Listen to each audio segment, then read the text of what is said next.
In Brummen vind je Nico Aaldering. Samen met zijn zoon Nick heeft hij een gallery met de meest bijzondere klassiekers, youngtimers, sportwagens en motorfietsen. En zijn enthousiasme daarvoor houdt hij niet alleen voor zichzelf, maar deelt hij met ons. We hebben het vandaag over de evolutie van de Porsche. De ontwikkeling van Porsche 911. Dat is onvoorstelbaar.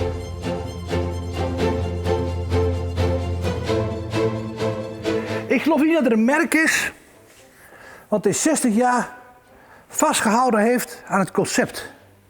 Het concept van die motor achterin, het concept van de eeuwigdurende Porsche-vorm. Dit dus. Dit is de 911. De eerste 911. Dat was wat in 1965, eigenlijk 64. Ze zijn heel leuk, het zogenaamde F-model. De modellen hiernaast die worden constant verbeterd. Elk jaar is er weer een verbetering. Dat heeft Porsche zo goed gedaan. 60 jaar lang hetzelfde model. Kijk, er zit natuurlijk nog van alles tussen, hè? Even voor de duidelijkheid. Ze hebben zoveel modellen gehad en zoveel uitvoeringen, maar ik laat er maar een paar zien wie we toevallig hebben. Kijk, hier staat een 3 liter. De opvolger van het F-model. Ja, dit rijdt al beter, moet ik zeggen. Met dat eerste modelletje, die hadden het nadeel dat ze wat zwiebelig waren op de weg. Dat willen die Porsche-mannen natuurlijk niet horen. Maar dat waren ze wel in de jaren 60. Ze waren een beetje zoekend. En dat kun je verbeteren met die oude Porsches.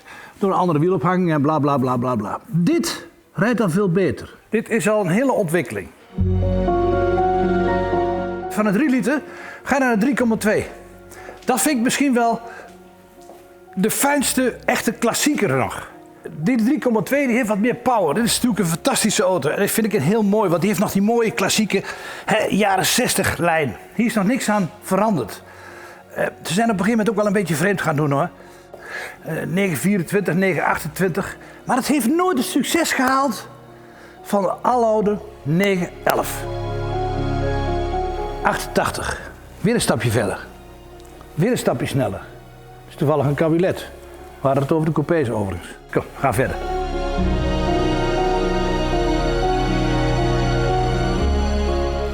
Kijk, dit is een kloon van de RS. Maar je ziet die ontwikkeling, die is enorm snel gegaan. En de laatste jaren, de laatste 10 jaar, is het helemaal geëxplodeerd.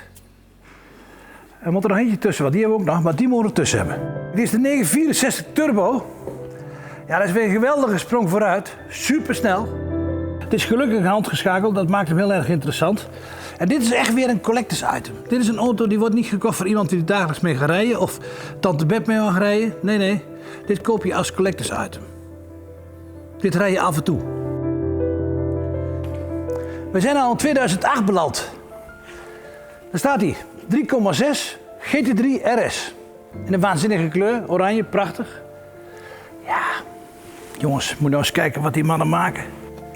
Ja, dit is ook al een collectors item. Het gaat zo snel met Porsche op het moment. Let op, hier gaan we het vandaag mee doen. Want dit is wel zo'n fantastische auto.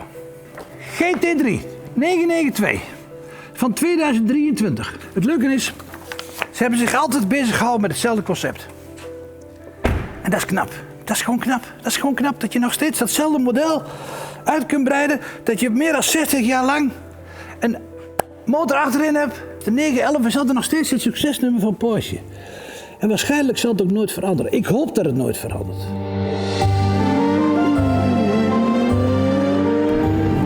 Dit is toch wel een feestje hoor. Oh, hoor hem eens. Zeg nou eerlijk, je wordt er gewoon blij van.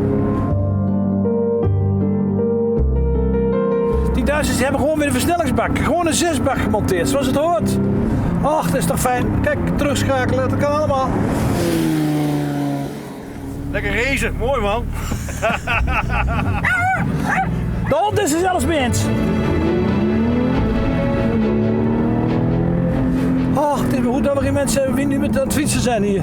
Maar dan zullen we denken, die Aaldering is helemaal gek geworden. En ze hebben wel een beetje gelijk. Oh. Je kunt er zo lekker mee spelen. Je kunt je voorstellen dat je met zo'n ding in de bergen rijdt. Oh. Even naar Italië. Ja, kijk, normaal kan ik wat meer vertellen over zo'n auto. Waar hebben we het over?